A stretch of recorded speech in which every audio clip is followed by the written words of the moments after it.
So I'm showing here the so-called global imbalances, where we have a surplus country has net revenues and a deficit country has net expenditures. Here, the accounting framework I'm using here is the sources and uses of funds, which is the basis of the flow of funds set of accounts. So these are flows, not stocks.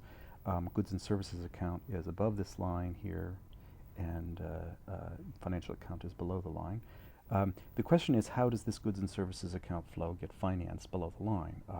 One way, and the way I talk of as the seductive way of thinking about this, is that there's an expansion of the money supply that is financing this. So there's a source of funds for the deficit country is the exorbitant privilege of being able to issue money, and the use of funds for the surplus country is the accumulation of those money balances.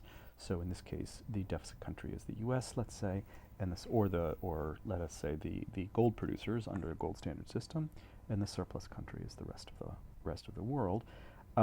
The point I'm making in the blog, is that the connection of money supply changes to the imbalances on the trade account is not a tight one and is not a necessary one, that you could have even if there were no imbalances. So just call this country D and this country S, and there's no imbalances.